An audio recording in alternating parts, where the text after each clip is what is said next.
As consumers, we are bombarded by it at every turn, like the Incredible Hulk being bombarded by gamma rays. But what makes some media endure, while others are banished to the forgotten black hole of obscurity, never to be heard from again?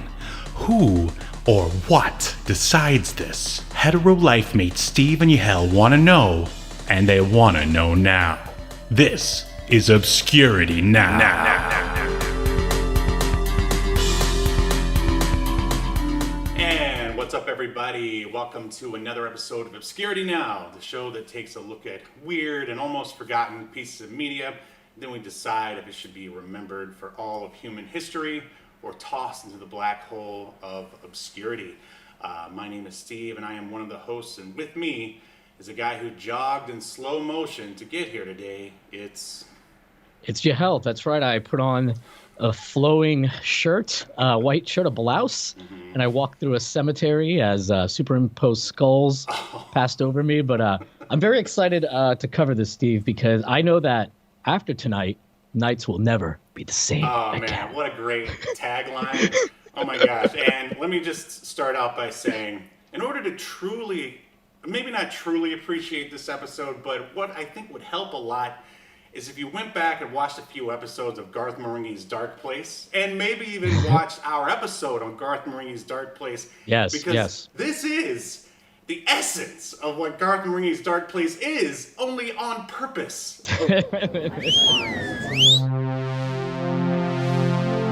Welcome to your feature presentation.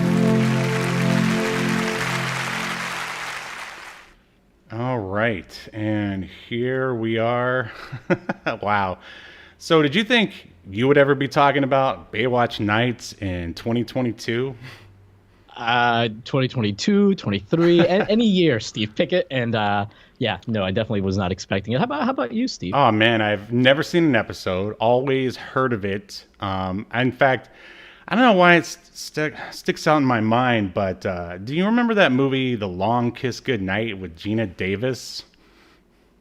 I remember it, but I've never watched it. Well, there's a guy who the bad guy rags on Baywatch Nights in just sort of one throwaway line. I just remember. Oh, really? I just remember someone calls him up and he's like, there's something bad on the screen you have to see here. And he's like, of course, it's Baywatch Nights, isn't it? Or something along those lines. And that's the only thing I know about Baywatch Nights till you suggested that we watch it. So yeah, this was my first time. When did you see it for the first time? I mean, I think I've never seen a whole episode of Baywatch Nights.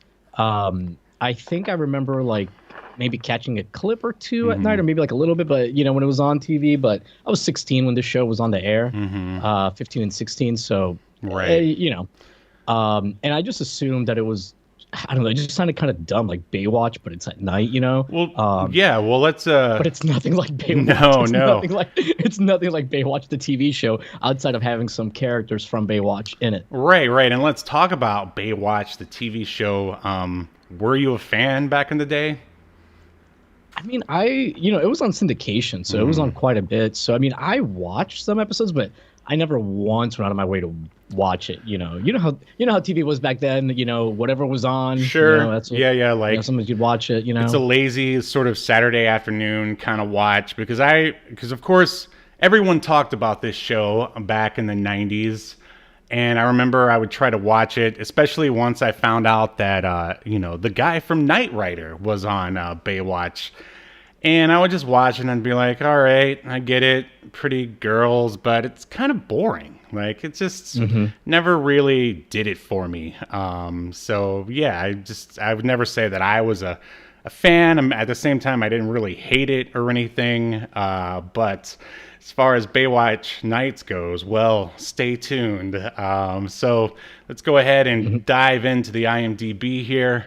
Baywatch Nights lasted for 2 seasons. It ran from 1995 to 1997, and the series synopsis, for those who are unfamiliar with, why is there a Baywatch Nights? Well, here's the origin right here. It's Baywatch veteran Mich Buchanan moonlights as a PI with his 2 friends, Garner and Ryan. In season 2, Diamond replaces Garner, and Mitch's cases suddenly take a hard turn towards supernatural horror. Yeah, it's so weird that they were just like, ratings are bad. How are we going to fix this? We're going to rip off the X-Files. Yep, we're going to do the X-Files, but bad. Yeah. Yeah, so this is much like VR5. They are trying to, and I guess even The Pretender and the NBC trilogy that we spoke of earlier, they decide to jump on the Paranormal X-Files gravy train with season 2. Have you ever even seen one of the season 1 episodes of Baywatch Nights? So, you know what's funny is I was looking through just now some of the titles, and I did actually see one of these, because there was one where I remember Mich has to go undercover as a drag performer. Oh, of course. And in fact, I'll read you the how progressive. Mitch goes undercover as a female impersonator when the agency investigates a series of assaults on a drag show company. So yeah, and I remember he's like in drag in the episode from what I remember. So I remember like watching that, I think, or maybe like, I don't know, maybe just a commercial stuck out to me. But the funny thing is, like, even though season 2 is when they go all crazy with the supernatural stuff, like there's this the episodes in season 1 are batshit crazy too. Like, let me read to you this one called Bad Blades. Francis Sandrine, a cosmetic mogul, hires Mich, Garner, and Ryan to investigate her son Todd's involvement with a band of roller skating burglars that have been robbing people's apartments and slipping away at night. So it sounds like they know what they're doing, I guess, at least as far as, I don't know, amping up the camp, or at least as far as this is not a show that's meant to be taken seriously. Right, but I mean, Baywatch itself, I mean, again, of course, you know, you can sort of gawk at the, you know, slow motion running that happens like every single episode and stuff. And, you know, maybe the performances aren't the best, but it's pretty much a straightforward show. There's no roller skating, you know, jewel thieves or vampires or anything like that. So I don't know. I just think it's interesting that for this spin-off show, they're like, oh, we gotta amp up the crazy. What do you think, Hasselhoff? And he's just like, I'm for it. Like, whatever you say, just give me the money. From what I read, because he is one of the producers on it, and I did a little bit of research, and yeah, he was kind of the one pushing to do like the supernatural stuff in season 2 to like save the show. So yeah, and you know, in a way, it makes sense because like Knight Rider, while not really like a sci-fi show per se, it kind of has some sci-fi elements. Absolutely. Right? So, you know, it's not like he's a stranger to these kind of, you know, concepts. Well, as we've seen from watching Nick Fury, Agent of S.H.I.E.L.D. TV movie, which is a few episodes back, I think it's safe to say that David Hasselhoff is probably a big fan of, like, pulp and genre entertainment. Yeah, and camp. So he was like... and, you know... Yeah. Like he's got like those really goofy music videos he's done. Oh right, well those came. You mean like Kung Fury? Yeah, that's a good point. Yeah, of course those. No, I'm just saying, like, there's a lot of evidence to point to his love of camp and pulp, and right. You know, he was really big into that whole like don't hassle the Hoff thing. Like he bought into it. Like you know, he doesn't take himself too seriously. No, but hey, I mean, pulp and genre entertainment—that's what we're all about here at Obscurity Now. So, to further dive deeper into our episode that we're reviewing here, it is... and Steve, I'm sorry to cut you off, but did you happen to read why it was called Baywatch Nights? I mean, I just thought it happened at night because it was like their night job, basically. So that's what I thought too, but apparently in season 1, they rent out a club, or I'm sorry, like an office inside of a nightclub that's called something Nights, I can't remember, and that's why they named like their private investigator group Baywatch Nights. Ah, well, thank you for clearing that up. I just think it's important for us to know the lore Steve. The Baywatch cinematic universe. Yeah. universe. I mean, I think they already made like a Baywatch movie or remake. I mean, they might as well just bring Baywatch Nights back, but maybe I'm already saying too much. Anyway, so season 2, episode 2 is called The Creature. It premiered October 6th, 1996. Obviously, we didn't watch it back then, and probably very few other people did as well. So the synopsis for this particular episode is: Mich, Griff, and Ryan investigate a series of vicious murders which were committed by a half-human, half-fish woman known as Silver Eyes, who is looking to procreate with a man. Is that what she wanted to do this whole time? Yeah, so it's basically ripping off Species. Oh yeah. I kept calling the movie it, Species? in my notes. I kept referring to her as not Species. Yeah, like the woman that they got to play Silver Eyes looks a lot like the actress from Species. Natasha Henstridge. Yeah. Yeah, thank you. And I remember there's a Sliders episode of that also rips off Species. You remember that one? Yeah. Yep. Oh, the 90s. So our director here, or shall I call him a auteur? Obviously a student of Kubrick, and anyway, it's David W. Hagar. Hagar the Horrible, they call him. Yep. Apparently he worked up until 2011 somehow. He directed regular Baywatch, some other water-themed show called Deep Diver, and something else called Wildfire. And he was the guy who created the music montages for Baywatch that was originally intended to sell the series to NBC, I guess, before they decided to syndicate everything. We do have somebody in the chat here, Calvin. Reese wanted to say hey to Calvin. What's up, Calvin? Yeah, and I did notice, I know usually I only cover the... Well, actually, are you going to cover the producers too? Because I don't want to step on your toes. No, I guess sort of skipped over them. So sure, jump on in. So I usually just cover the cast, but I noticed that one of the producers during the ending credits, despite like we watched this on Daily Motion, and they reversed like the image, so all the writing is backwards. But I noticed Maurice Hurley was listed on there, and I'm like, that can't be the Maurice Hurley I'm thinking of. And sure enough, it's Maurice Hurley, the guy who was the executive producer on Star Trek The Next Generation for a few seasons and one of the head writers over there. And I was just like, wow. I've seen interviews with this guy, and he hates when shows like don't make sense. and when they're he called Gene Roddenberry's ideas for Star Trek wacky doodle. Oh, so like, wow. Even though he was like producing Star Trek for years, he thought like it was nuts. So I'm shocked that he's like got dragged into this schlock, But, and maybe he just didn't have a lot on the table at the time. Yeah, I guess not. Is it worth playing the bumper for that guy? No, because not yet. Because on the cast, okay. I guess I'll go over this guy now. We have Vaughn Armstrong as he played Fred Briggs in this episode.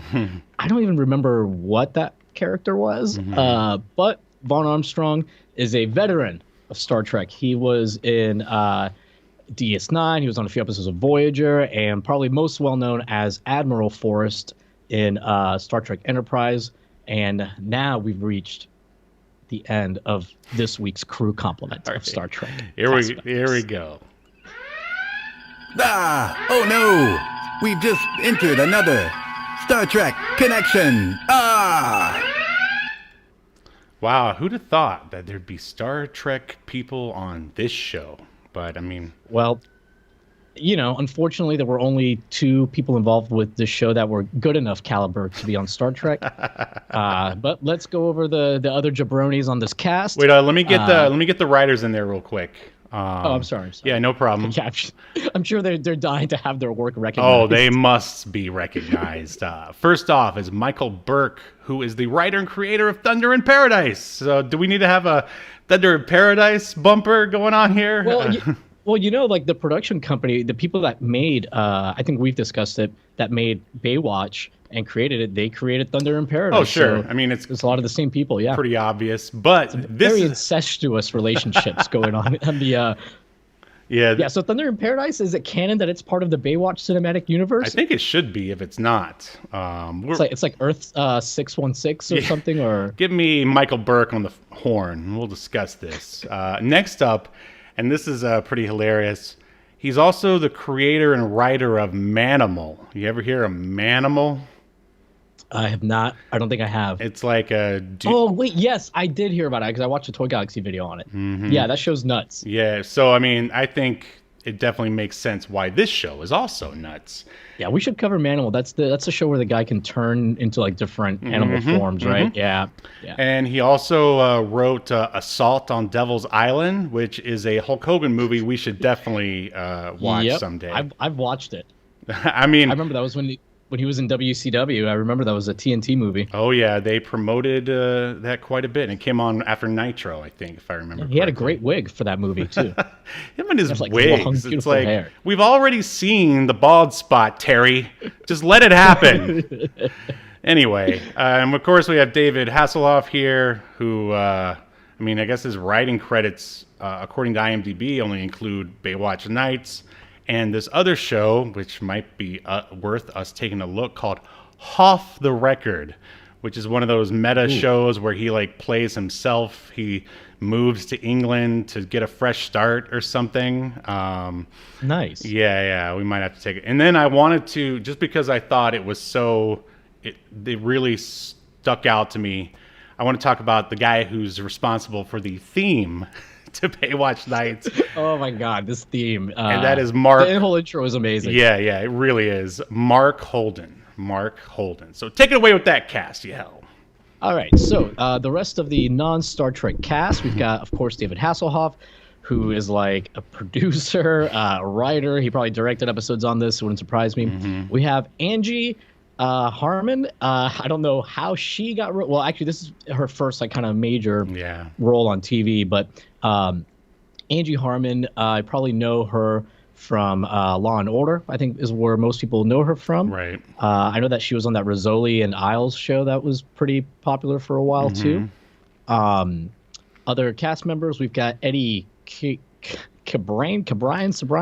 Anyways, he's Griff Walker. He, I believe, later on gets moved to Baywatch after this show gets canceled.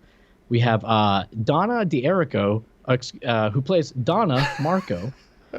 It's so weird when they do that. I know. But Donna D'Erico, she's a Baywatch character. She's a Baywatch Nights original character. But later on, she gets moved to regular Baywatch once this show gets canceled. And that's really the main... Well, we did have Dorian Gregory, who plays Diamond T. He's kind of a big character in it. But yeah, those are kind of like the ones that were of note to me.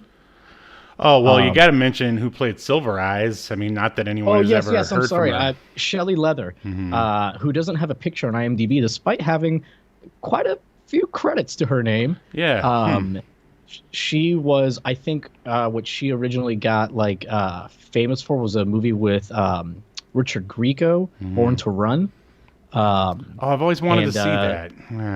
Yeah, there's like, if you look up pictures of her, like it's almost all pictures of her going to events with Richard Grieco. I wish that was my IMDb.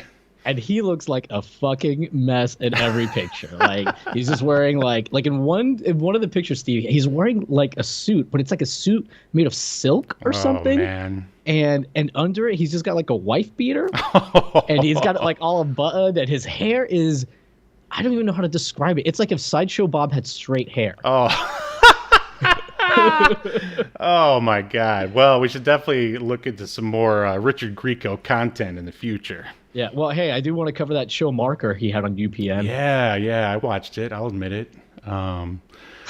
All right, so you ready to... Very brave, very brave of you. I know, right? I mean, I don't like to use the word hero all that often these days, but... but if it fits, right? Yeah, why not? So, you ready to jump through the episode here? I mean, because there's so many twists and turns of this plot.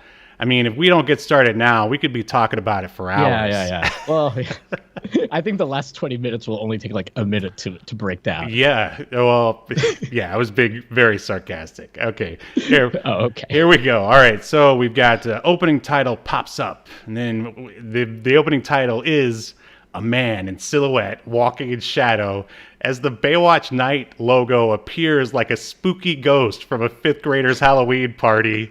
It's like, woo, Baywatch Nights, woo. And so then we cut to our cold open, and it's this weird fortress-looking thing with waterfalls. Mm-hmm. And I even wrote here, I was like, I bet that's a computer lab. Like, if there's one thing I learned from watching The Lawnmower Man, like all fortressy, like poorly lit buildings from the 90s are like computer labs or science labs of some kind. So two hilarious, wacky security guards lazily sit around watching massive CRT monitors. And one security guard, he's looking real close, and he sees on the monitor a sexy leg and decides he wants to take a peek. And the other guard, he says, no, don't go in there. But he goes in. Yeah, something like they're going to get in trouble if they go in there. Right. So like these security guards like are in that there's like, this is like part of some experiment. Mm-hmm. This woman. Oh, and by the way, we've got Kenny P. Collin in the chat. He said, well, lads. Well, Kenny, you've stick around because Baywatch Nights is fucking insane. It's going to heat up. Nights. Let me tell you something, Kenny. Yeah, I was just going to say Nights will never be the same. There you go. All right. Which we'll get to why we keep saying that in a few minutes. As long as somebody said it. Okay. So he goes into the lab. There's weird cat sounds from a obvious like female figure in silhouette. Man, there's a lot of silhouettes in this show. Yeah. The other guard starts freaking out because he sees that the guy actually entered the lab. And he's like, hey, I thought you were only going to go take a peep. And I remember thinking to myself, I'm like, you know what? I bet this guard is going to go in there because he wants to rape something. Yeah. And like, sure enough, he says that he's got a little sweet business to and starts loosening his belt because of course, like, you know, who doesn't want to have sex with some weird science experiment? Right. So on the clock, while you're under surveillance, like what?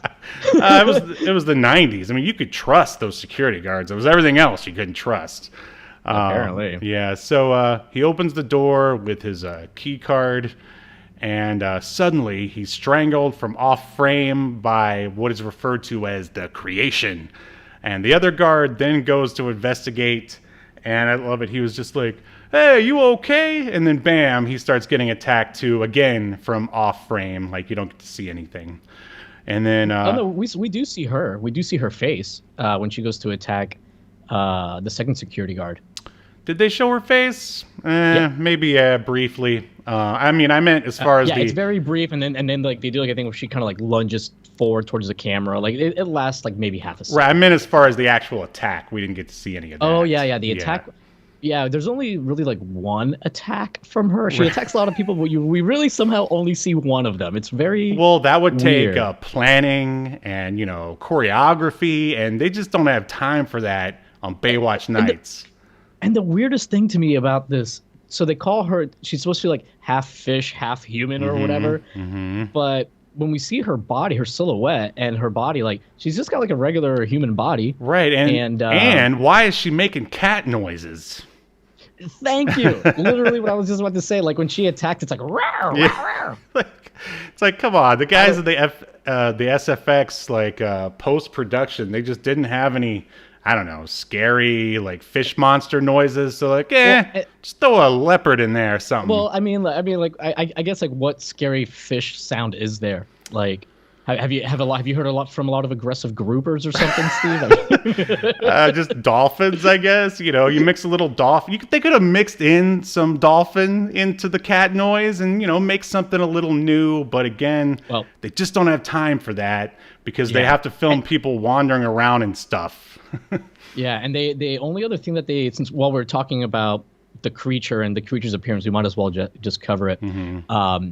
is the only other thing they did to change her appearance is they give her contacts sometimes. Sometimes, and they're like kind of like cat eyes. Yep. Yep. You know, they don't really look fishy or anything like that. Anyways, Kenny Collin here had a comment: when your show isn't working, just change the genre without blinking. Yeah, genius. I'm with you. It is a bold strategy, you know, and I applaud them. Yeah, absolutely.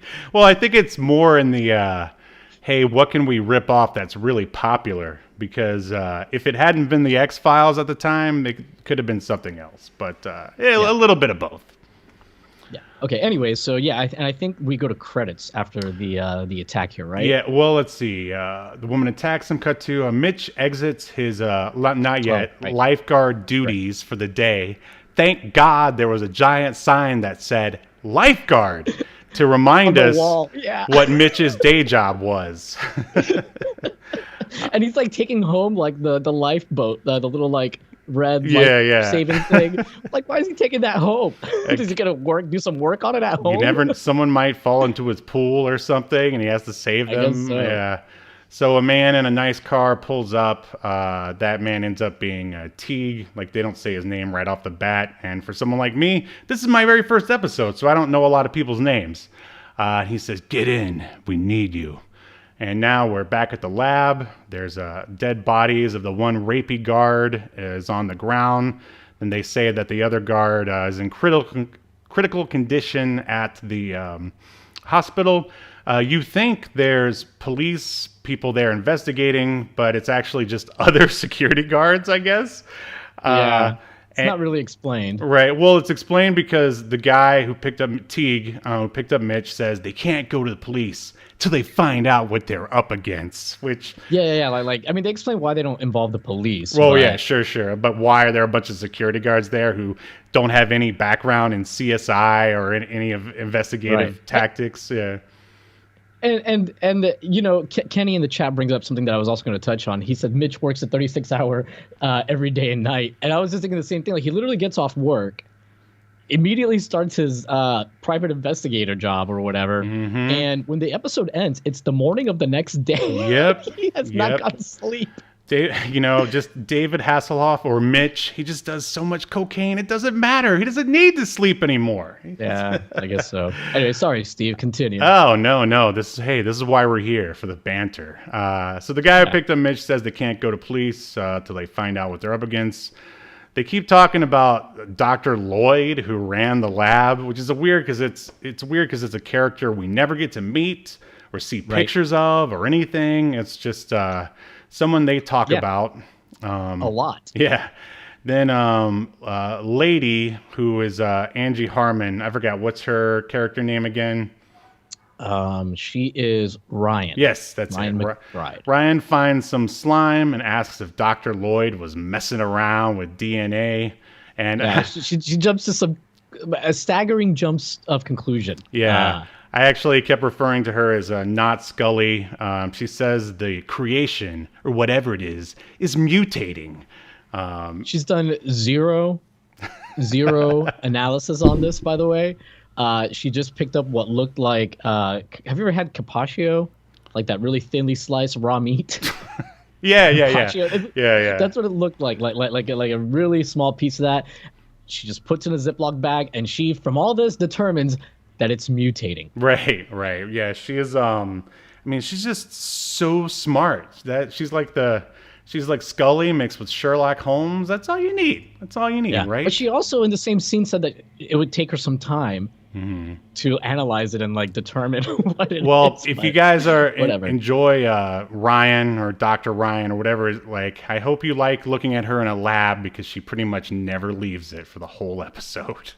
Yep. So roll opening credits, and oh man, that theme song is so badass.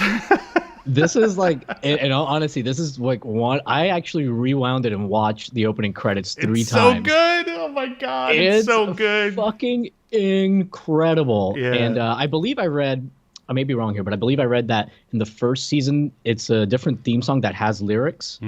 But it's kind of, but they're kind of similar. They just made it like a spookier version for season 2 or whatever. Right.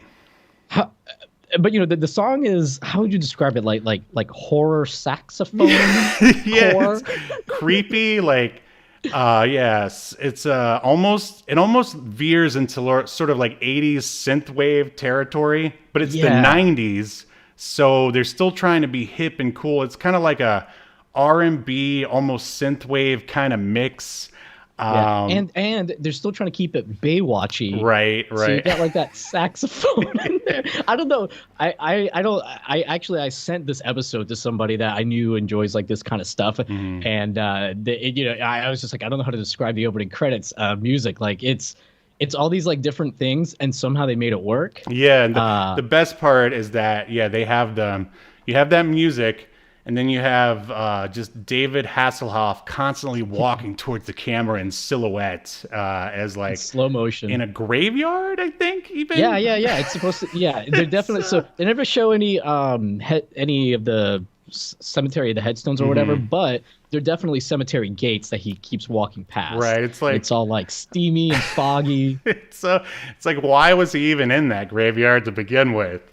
And then like it'll be like half of the screen will be like David Hasselhoff walking real slowly. Left side of the screen, a rotating skull. Right. Yeah. I mean, it is like a stuffed wolf. This is the most. Yeah. This is when I was like, oh my god, this is the most dark place show that. Only it's the real deal. Like it just, I couldn't believe it. I was like, this is gonna be great. I can't wait. So Steve, I think the best part though is how the opening credits finishes, and it's not just creepy stuff. They show like scenes from like other episodes and the other actors. Credits. Yeah. While Hasselhoff is walking, but the ending, Steve, can you tell me about how this opening credits end? It ends with "Nights will never be the same." Yeah, David Hasselhoff, he kind of whispers it, right? He's like, says it very low, like you just hear him go, "Nights will never be the same." Yeah. It's so good. My God, the fact that they had to have their little catchphrase in like the opening is just, mwah! Yeah, and Kenny actually, has in the chat a pretty good description of the music. Actually, a Baywatch nod to Miami Vice with music, but with Kenny G. Damn, that's good. That's actually pretty good. That is that nail hit on the head right there. Good job. Yeah. Maybe you should do the podcast, Kenny. Let's just quit now while we're behind. Anyway, all right. So where are we? Okay, now we're in the show. A tow truck careens down a dark street. The trucker sees someone or something cross his path. And of course, in classic, like, shitty horror movie tropes, he pulls over and checks. The trucker sees that it's, again, at this point, I kept referring to her as the creation, because that's what they've called her. Yeah, and of course, it's an attractive naked woman, because species. Right. Soul Exchange is all right. He gives her a jacket. Then she slashes his face. The guy didn't do anything to her. Unlike, the rapey guard. He says, "Yeah, this is the one like kind of ancillary character that's not a rapist right. in the whole episode." And that includes Mich. Yeah. Oh man, Mich can rape me. That's fine. Yeah, it's okay. So. He says, "What was that for? Fine, stay out here and freeze your ass off, but give me the jacket back." Then he tries to grab it. And of course, they cut away, and we're treated to a wide shot of the truck with his screams in the background. Like, the fact that he had to ask for the jacket back after he got slashed by a woman in the face is just freaking hilarious. Like, I couldn't believe my eyes and my ears. I was like, who wrote this thing? Like, it was just... It's not good. No. But it's also good. Oh, it's so bad. This whole show is the essence of so bad it's good. So bad it's good. Oh, I can't believe it hasn't been talked about more. Again, I'm getting ahead of myself. Stop it. Okay. So it's all right. It's all right. Yeah. All right. So let's continue. Yeah. Let's get to this fucking debacle. So we're back at the lab. Teague, a.k.a. Smooth Guy, shows Mich some videos of the experiment. Ryan says it's amphibian and trying to return to the sea. And someone calls in and reports about the dead trucker. And Mitch wants to call the cops, but again, Teague says he's still not calling the cops. So Mitch heads down to check out the trucker and tells Ryan to stay with Teague and find out more stuff about the creation, I guess. Yeah. They're gonna keep like doing shit in the lab. Right. It's like you, AKA Ryan's gonna keep jumping to conclusion after conclusion with zero to no evidence. Yeah, no scientific method needed. She's just that good. But she's right pretty much every time, except for one thing, which we'll get to later, that she like has a line that she says, and you think, but then nothing comes of it. But. Right. But yeah, I thought at this point, Steve, when Mitch went to go check on the trucker, the police had gotten involved because they were there. Like there was a detective there. Right. I mean, they had gotten involved with that, I guess, but I guess he didn't want them to come to the lab and get into all the business or something. That's what it was. Yeah. That's what it was. Yeah. But then they were also like the security people were checking the police radio or whatever, right. And the police, were investigating the trucker's murder. So that's how they exactly. So cut to the world's smokiest gym. Griff and Donna, two lifeguards, flirt with one another while 90s R&B music plays in the background. They challenge each other to a treadmill off, and till Griff gets a call, and you can assume that it's from Mitch. And like basically you're going to see at this point, I started to notice that there's a lot of filler that gets, Yep. And this is definitely one of those scenes because there's, what's up? In this scene, so Donna's character, Donna D'Erico, and Griff are flirting, but they get into a competition, a Stairmaster competition. She says, like, they get in, he's like, oh, you can't beat me at Stairmaster because you're a woman. And she's like, yeah, I can beat you. And the whole time that they're talking about to each other, they keep pushing buttons on their Stairmasters. I didn't even notice that. Many fucking settings. Right. They're just like, beep, beep, beep. Like they're literally like on a Star Trek console, like pretending like they're flying the Enterprise. Like just beep, beep, beep, beep, beep, beep, beep, beep. And so they make a bet where Donna says, or I'm sorry, Griff tells Donna, if I win, we're not told what the rules are of a Stairmaster like race or competition. Right. If I win, I get to use your car for a date I have Friday, because your car will help me seal the deal or seal my final plan or something. I don't know. Say something real. Something. No, he needed that car to go on another date or something. When it's pretty obvious that Donna is into him and he's into her. Yeah, it doesn't make any sense. I mean, I'm sure they were doing like a slow burn romance where later on they would sure get it on. But anyways, and then when we cut back, like after a little later, they do like I think like some time has passed and he's like drenched in sweat, barely able to like keep going on the Stairmaster, and she's fine, like not a drop of sweat, so she's like beating him. Right. But one thing that it was just like, and that's when the phone call comes in. But yeah, this was total filler. So such a weird scene. I did want to point out Kenny had another comment here that he said, I think Guillermo del Toro may have been inspired by this episode for The Shape of Water. Oh, I got those vibes. Absolutely. Yeah. I mean, and just I will say we got to give credit to old Michael Burke and David Hasselhoff for still tying this to the water because she's amphibian and well, that's basically it. So is there anything else left to say about the classic treadmill scene? Stairmaster. Steve, this is a competitive Stairmastering. I just want to know what the competition was. Was it who could burn the most calories in a certain amount of time? That can't be it because that's based on weight. So maybe it was like who could go the most steps without passing out. I guess. I guess it'd be great. They cut to it and like Griff is like fallen and just passed out, like knocked himself unconscious, and she's like, Griff "Yay, legitimately I won!" has a heart attack. And that's how the character's written off. There you go.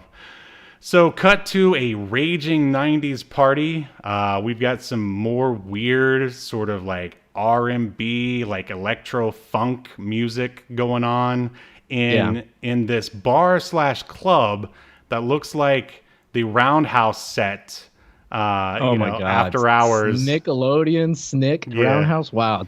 Yeah, it does kind of look like that. But we've talked about how everyone in the 90s, like all the sets had to be like a warehouse with a bunch of weird stuff in it. Yeah, and I think this place even has like graffiti on the walls for some reason, just because it's cool and street or whatever. Yeah. So anyway, Mich enters and investigates the tow truck from earlier.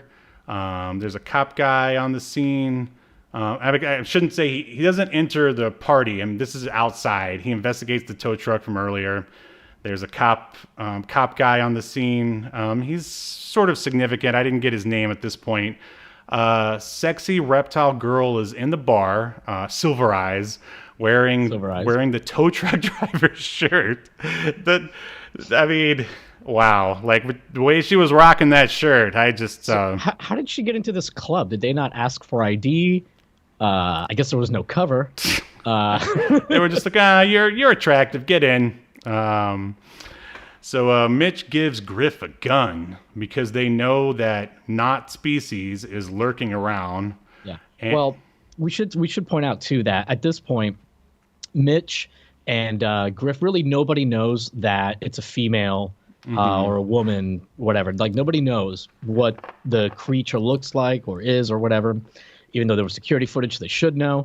But look at the security footage of the crime you're investigating. I know, right? So, anyway, but when Mich was talking to the cop was like, "Oh man, whoever did this must be huge. It must be like a huge guy because of all the damage that was done." Do we get to see this damage, Steve? No, we don't. Of course not. Because this is a show meant to foster children's imaginations.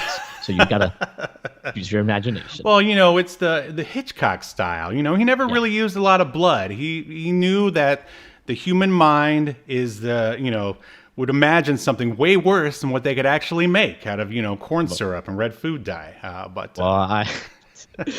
Okay. But yeah, so like Mich and everybody think that this creature is probably like super big, and she's certainly super strong. But that's why I think part of the reason why he's like, Mich giving a gun to Griff. Then Mich pulls out another gun for himself. So Mich, in his lifeguard duties, has two guns for some reason. Sure. That's how he's living.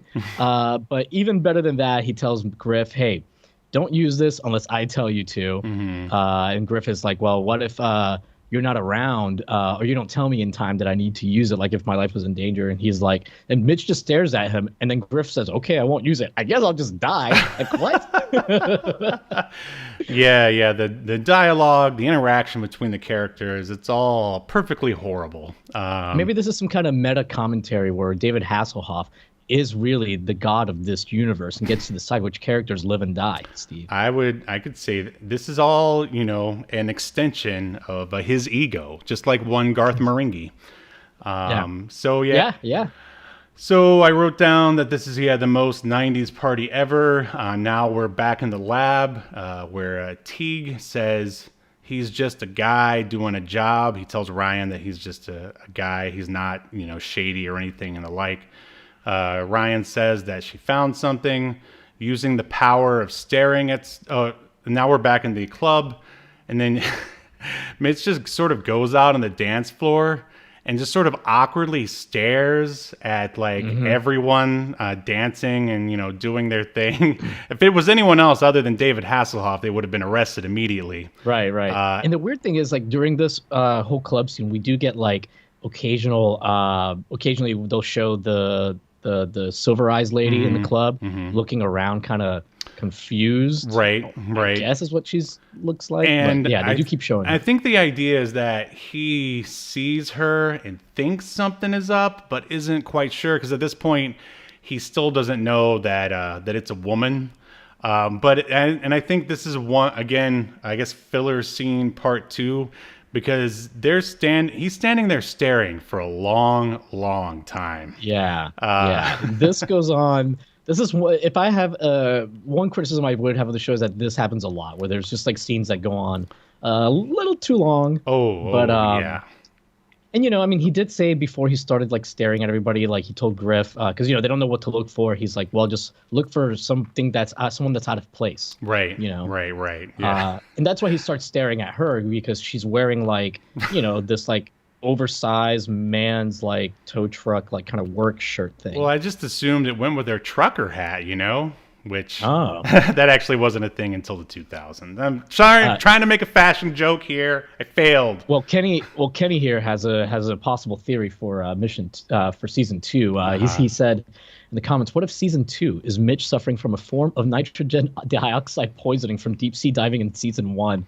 Ooh, and I guess just Baywatch that's good. In general. Yeah, he wakes up in like a coma factory right next to Dean Cain, who was imagining, the whole talking hamster movie.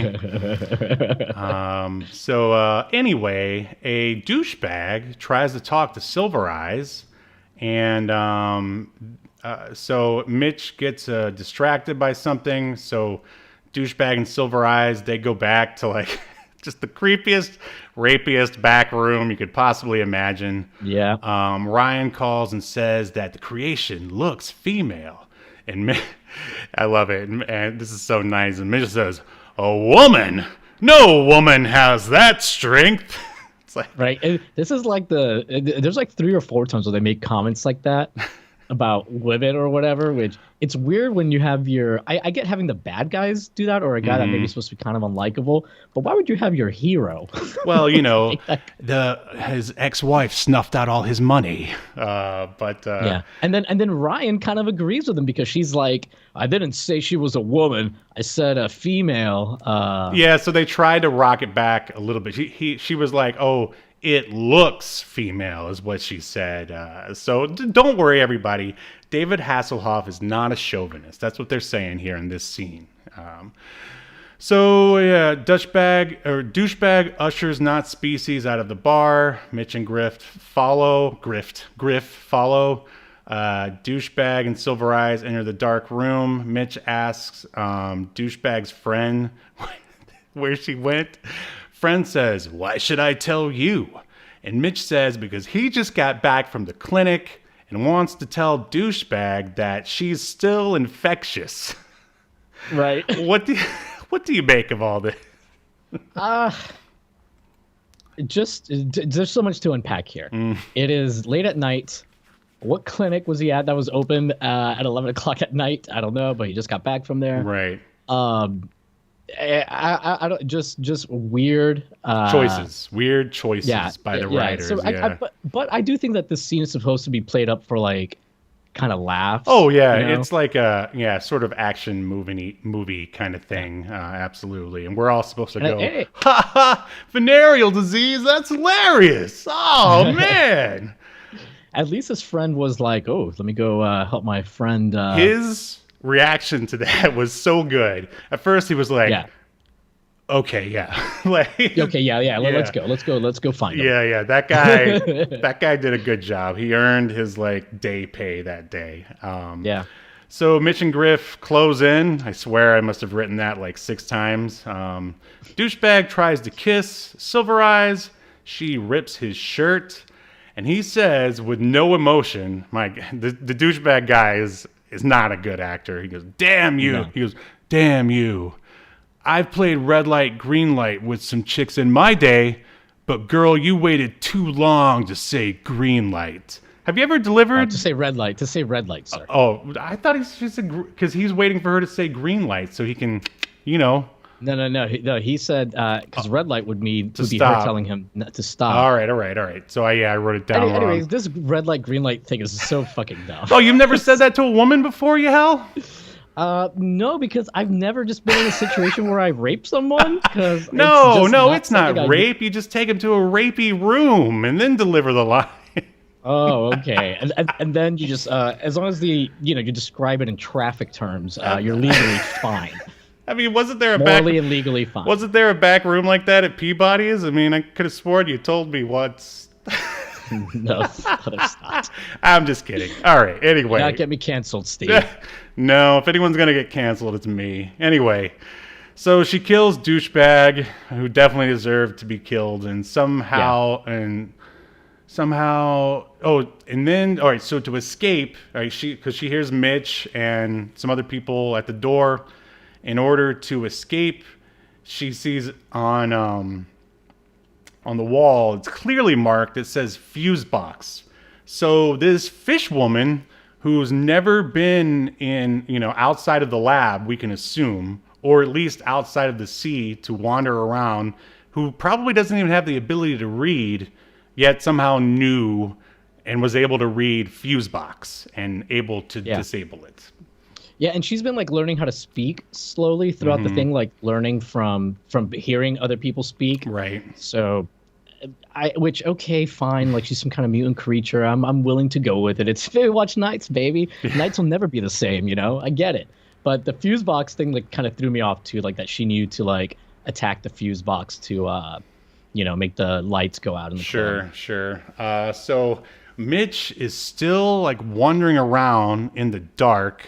And this is one of those filler scenes that goes on forever. And I was like, come on, Mich, hurry up, get where you need to go. And it just reminded me of, Douglas, like running around the hospital in slow motion. Yeah. So he finally sees her. She says she's afraid. And much like, Shrek meeting like a 7-year-old at Universal Studios, he gets down on one knee to like show that he's not a threat. And it says he wants to help her. Then I love watching David Hasselhoff trying to be like empathetic. It's pretty hilarious. Then, of course, right when she's about to start. And she seems to kind of be, and the creature lady seems to kind of, I don't even know why we call her the creature, because she just looks like a normal human. There's no makeup on silver her. Eyes. Silver eyes. Yeah, silver eyes. Yeah. So anyway, her eyes aren't also not silver. Right. She just looks like a regular, like yellow. Regular beach or a regular Baywatch girl is what she looks like. Yeah, basically. When the few times that they have her in her like cat contacts, they're yellow. They're not even silver. Right. Yeah. So why is she called silver? Anyways, but it seems like she is kind of like believing. David Hasselhoff's character, that he does want to keep her safe. Then what happens next? The police burst through the door. Yeah. That cop from earlier is like, Mich, get away from her. Right. And the cops are gonna, I guess, shoot her. And Mich just turns around very slowly with his hands out, like Christ on the cross, and says, "No." Yes. Oh man, yeah. Yeah.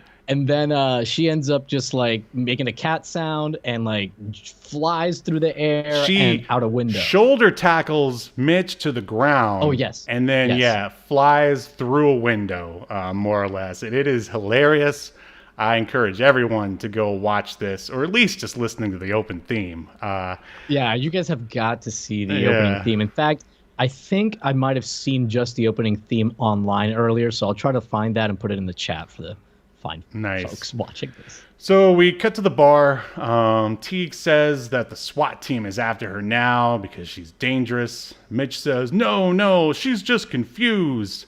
Ryan says she's heading to the ocean because she's a fish woman, whatever. And then the question becomes, can we get there before the SWAT team? And then another great line of dialogue from Mich. He looks at the camera and says, yes. That's it. It's not even a yes, we can, or we've got to try, or anything like that. It's just yes. Like, I think he was getting paid by the word for this, I guess. I don't know. I don't know either. I did find the opening credits. I'm putting it in the chat. Nice. So cut to, the SWAT team closes in. Apparently there's these tunnels that run all the way through LA, under the city, out to the ocean, which I've heard of. I thought maybe it's a... oh, that's a real thing. Yeah, I thought... I could never figure out for sure if it was like a real thing or if it was just made up. But anyway, they definitely take advantage of them because the SWAT team and then Mich and Griff, they're also closing in. And man, they wander around these tunnels for what Yeah. feels like 15 minutes. I mean, I'm sure it wasn't 15 minutes.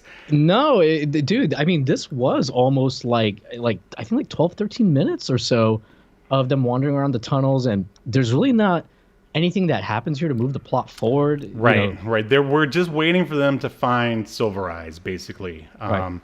And so we're back in the lab again, and Ryan says that Silver Eyes can regenerate. And then one of the SWAT guys finally founds... Wait, actually, what she says, she doesn't say that she can regenerate. She says, Ryan says, because this was the thing I wanted to mention from earlier. She goes, very awkwardly written, she just says, oh, I just thought of something. If, she's like an amphibian and she's like turning into more and more into one, she might be able to self-replicate. Oh, that's what it is. So you would assume that means that there's going to be more than one of her in the next scene or two, but it never happens. Yeah, I remember that. I was like, what was the point of that? More filler? Steve, it's like what we've talked about before, like how if in Act 1 you show a gun, well, you gotta Setups and use it. payoffs. Right, and it's so weird. Like, why would they mention something so oddly specific and fantastical as that? That just, I mean, you can put anything in there. Ryan calls up Mitch and he's like, Mitch, she can turn into a unicorn, Mitch. He's like, no! And then it never happens. Like, right. So finally, after what seems like forever, a SWAT guy finds Silver Eyes, and of course, she immediately kills him. And then another SWAT guy gets beaten down. Then the SWAT guys all fire their guns and they grunt. And Mitch and Griff are still looking around, playing grab ass, like not fighting anything. Let's see. They finally find the SWAT guys. Then they yell at them and say, "Get out! Get out!" They'd run away. Oh, these are the SWAT guys come up. They see Mitch and Griff, and they go, because their numbers have already been depleted because of Silver Eyes, and they go, "Get out! Get out!" And they just sort of run past them and don't do anything. At this point, Silver Eyes is hurt. There's blood on her mom jeans, and she's just sort of like slowly holding herself up by the wall. And again, it just takes forever as she slowly inches forward. And it's funny, while this is happening, like the soundtrack is just pumping so hard because they're really hoping you don't notice that nothing is going on. So they're just playing. Literally, it's just a bunch of walking around like these like boring fucking looking tunnels. Yep. Like it's just dark. There's pipes. But and like whenever these SWAT guys like find Silver Eyes, they just start shooting indiscriminately. Even though I mean, like this is a place where like bullets will ricochet very easily. You have a bunch of metal piping, or worse, when you have stuff in pipes, generally it's under high pressure, right?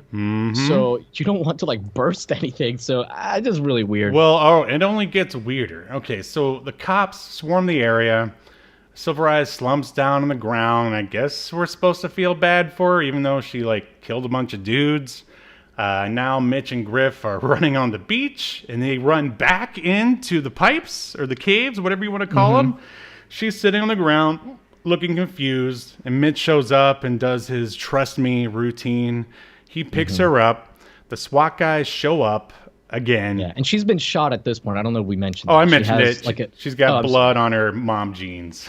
Yeah, and it's like green. Yeah. Blood. She's like a fucking Vulcan or something. They tell Mitch to stop, and they go, "Put the woman down," which just sounds funny when you say it out loud. And then once again, a classic retort from one Mitch Buchanan. He goes, "No." So she escapes from Mitch's firm yet gentle grasp and attacks the SWAT guys off camera. There's a massive explosion, and Mitch, in slow motion... Well, they start like... It's so weird because like she like gets off of Mitch, right, out of his hands. Kind of like... He acted like he got hurt or something, like in his stomach too when she did it. Right. And he like falls down to the ground. She starts running after them in slow motion, like you said. Very dramatic. They start shooting her. And while they're shooting her, with we should mention, the guns that the SWAT guys are using, they're machine guns. Oh, yeah. Top of the line. They're not... Yeah, they're not like using like 9mm or Glocks or anything. Like, dude, they've just been shooting like automatic submachine guns the whole time in these tunnels. So anyway, so they fire a million shots at her. I think you were about to say that Mich in slow motion is like, no. Yeah. As he like covers himself. But then as we see her, like, as they show the SWAT guy shooting, one of them has like some kind of big gun that like shoots. It's really, and it's hard to see it too, what's happening. Because what they should have done is had the other guy stop shooting, and then this guy fires his like missile rocket thing. Right. But instead, he's just one of them. So like I almost missed it, and I had to go back and rewatch it. Why not just a grenade? I mean, that's usually what the go-to for big explosions. Grenades are for the days. This is Baywatch Nights. Is that? And another funny thing, or it's just sort of a throwaway line, which is like, why was it even there? One of the SWAT guys was like, "Is there methane gas down here? Because if there is." And that makes you think maybe there's going to be methane gas later with a big explosion, but it's never addressed. It's never. But there is a big explosion because that guy like shoots her with that thing. But it's never like, no one is ever like, oh my God, there's methane gas down here. It's just never. It explodes because the guy has a big gun. That's all. Not because there was methane gas. Well, I think but the explosion like runs like, okay, so. He shoots her with this big gun thing. I don't know if it was supposed to be a rocket or whatever, but there is a big explosion, and it like runs through like the hallway, and then you get Mich like outrunning the explosion, as it fills up like the tunnel or whatever. And then he. We should say that the girl, the Silver Eyes, when she leaves Mich, she does look at him and says, "Too late." Right. So I think she thought she was already gonna die or something. So yeah, Mich escapes the tunnel. He's out on the beach. And then oddly, I assumed the SWAT guys were going to be dead because of the giant explosion. Oh, this was so funny. Okay, so yeah, Mich comes out of the tunnel and meets Griff, and like they're talking, and in the background, just the entire SWAT team walks out. And like the remaining guys would just walk out like nothing. Yeah, I mean, I feel like they walked out like during the shoot. Like nobody said like, "Hey guys, hold on a minute." They just walked out while they were shooting. It's like, that's my just kept it. Yeah, that's my guess is that they were supposed to be dead, and I don't know, there was a lack of communication somewhere. I mean, that's just my conspiracy theory, but that's what it felt like to me. It's possible because it could have been something shot out of like TV shows and movies are often shot out of order, some kind of miscommunication, or maybe a change later on, and yeah. But to put a button on this episode, like, I mean, this is, I don't know, I guess this is supposed to be like a forget it, it's Chinatown kind of moment. Griff asks Mich where he's going, and he says he's going home, and that's it. The episode is over. Yeah, because Griff is like, what happened to her? And he's like, she was just scared, she was acting on instinct, and which, she was, pretty much like, more like an animal at the beginning of the episode, and as the episode went on, she like kind of became more aware of whatever, and you're supposed to have some sympathy for her, right? Because she's just some experiment, and right. She didn't know, like, Hey, as long as she didn't kill Mich or Griff, then we're good, right? right. But so Kenny wrote Mich, an expert of self-edit, and also this sounds like an average Tinder date in L.A. No.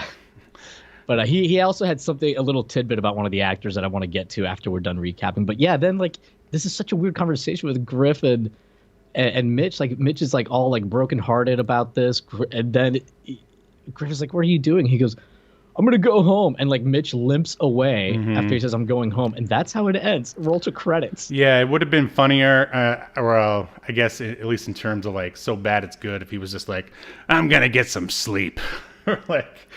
But there was nothing, no sort of philosophical, like he could have been like, "Oh, yeah, it's our fault she was like this. Like she was the one who was attacked. Like the humans are to blame." Like, nope, they didn't bother writing any of that stuff. Well, actually, he does say that, she was a victim of Dr. Lloyd's experiment. And then he says they all were, like everybody that got killed by her. Right. So that's kind of like the only thing, but like you're right. They could have like kind of expanded on that.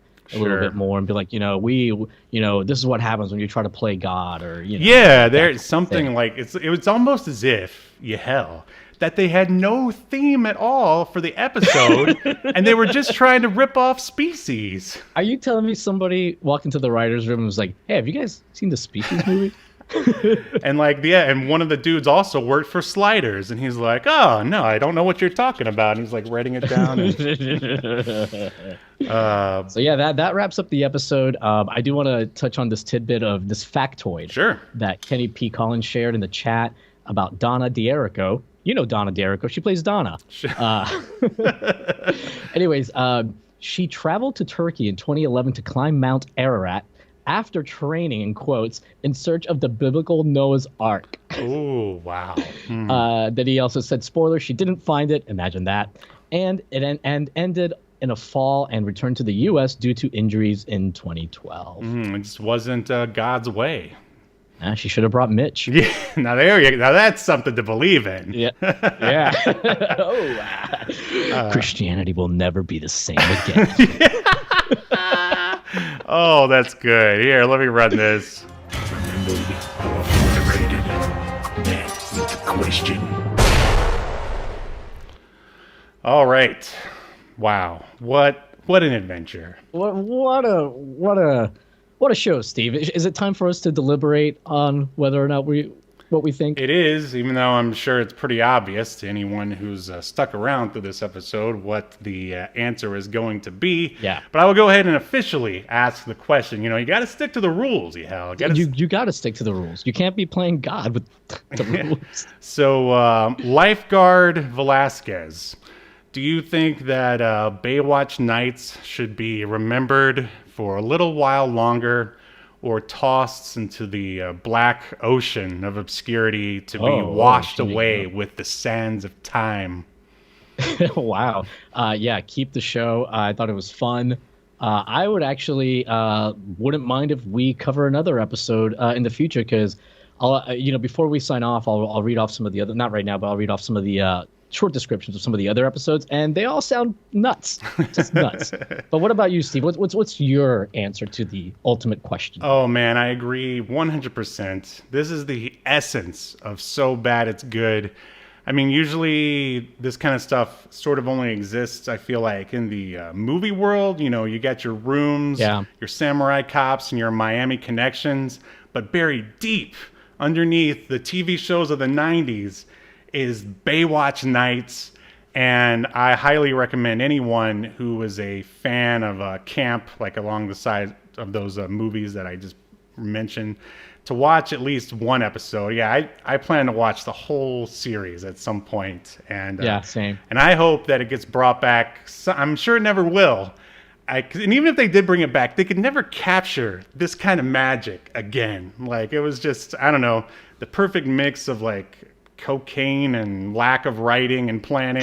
Like, I will say, I thought some of the directing choices in the beginning, especially, were pretty good at like kind of like having some creepy lighting, some creepy camera angles. So I thought there were some pretty nice choices made there. But anyway, Steve, I almost forgot. There's a bumper that needs to be run. There you go. Baywatch Nights has earned this. In accordance to Obscurity Now, the most important streaming YouTube podcast in all of the internet, you shall be remembered. Yes. Good show. Good show.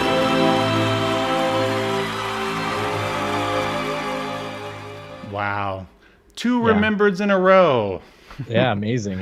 Kenny again wrote, thanks for being so active in the chat today. He wrote, Mich is a legend, Navy SEAL, investigator, paranormal expert, and sea god. It's true. He should have been Aquaman. Much.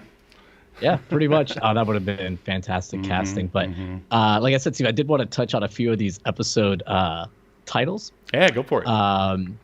Or short descriptions. Okay, so an alien. This one's called Space Spore.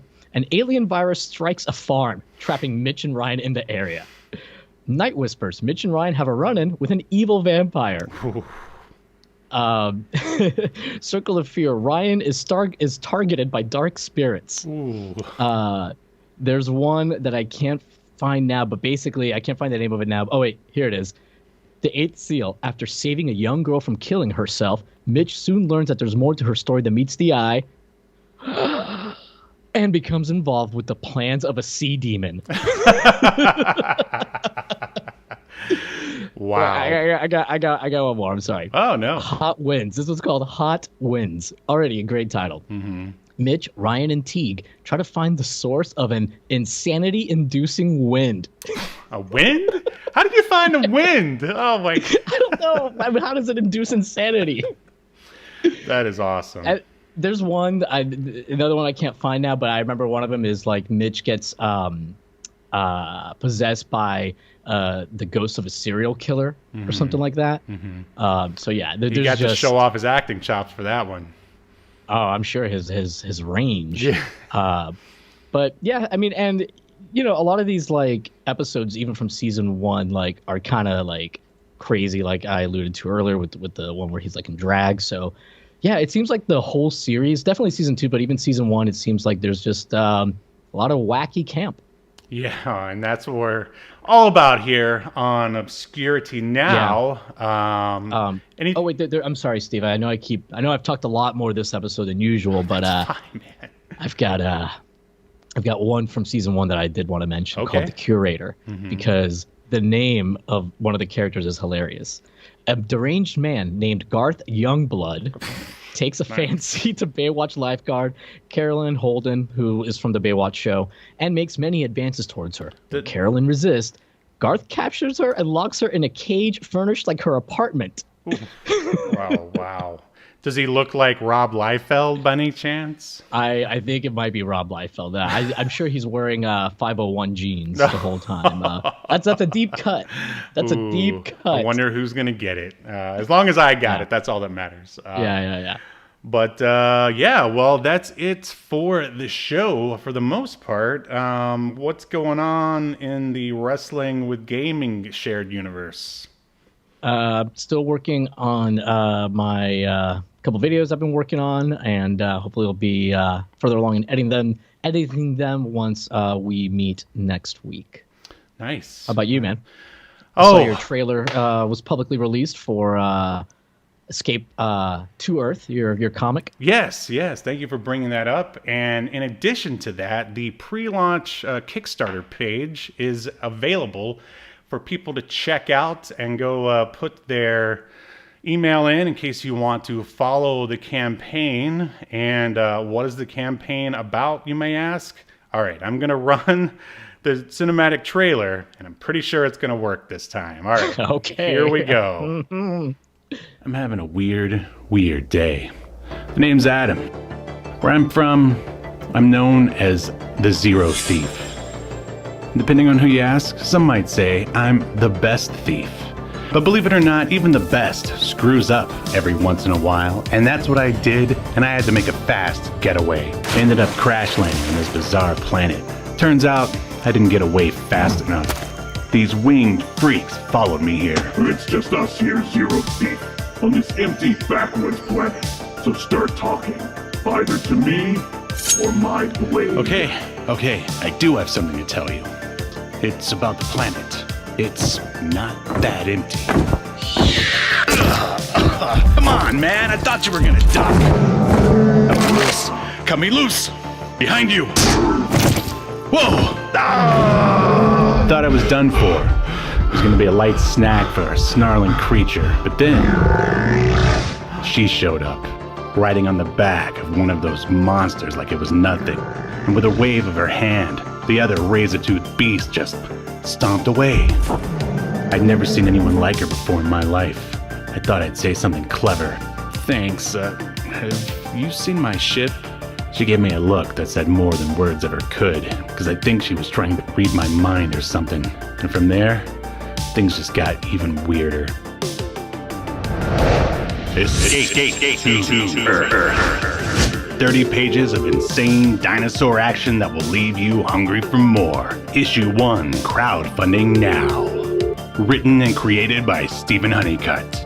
Art by Antonio Brandao. Colors by Bruno Furlani. Jump on now before the whole human race is extinct. Download the digital preview today. Yes, so there will be a link in the show notes if you would like to check out the campaign. Throw that email in there. Every email helps. Kenny says that he's loving the heavy metal feel of the trailer. Thanks. Yeah, I think it's a really cool trailer, man. And I will say I've read the preview that you had, the ash can, which I don't know if you're still sending those out, but it's really good. It's really professionally done. I was, like I told you, I wasn't just saying this because I'm your friend. Like, it's really, really good. So yeah, looking forward to the whole thing. Thanks, man. And yes, the digital preview is still available. Just drop a comment and I'll, with your email, and I'll send it your way. Or the email is also in the show notes in case you don't want a bunch of weirdos seeing your email. It's all the information in the show notes. And lastly, I resurrected my old podcast once again, Theme Park Legends. I got an interview with a guy who worked at Universal Studios Hollywood in the Wizarding World of Harry Potter as a cook and as a scare actor. So if you're a theme park geek, please check it out. It's called Theme Park Legends. Again, there'll be a link down below. And I think that's everything over here. Anything else before we sign off? Lifeguard Velasquez? No. I look forward to us covering. We should just turn this into a Baywatch Nights podcast and just cover. We'd only have 12 episodes, I think. Yeah, there's like 45 total episodes between the two seasons, I think. Oh, yeah. Well, and lastly, we've already got our topic for next week. We're going to be sticking with the beach theme. We're going to be covering the Baywatch parody show known as Son of the Beach, which is a really funny show that probably no one's talked about in 20 years. So I'm expecting big numbers, baby. Big numbers. Yeah. Historic Nerd asked about Theme Park Legends. He said Thunder in Paradise at MGM when? Good question. I've been out of the theme park world for a while, but I'll talk to my sources.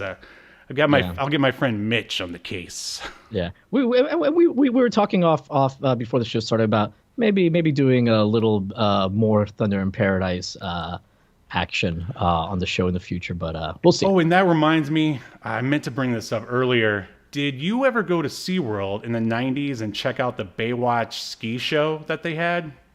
No, I don't think I saw it. Oh, it was good. It was good, and that's all I have to say about it. I'm sure Mich was in it himself. David Hasselhoff himself. He played all the parts. It was amazing. The skier and the boat driver somehow.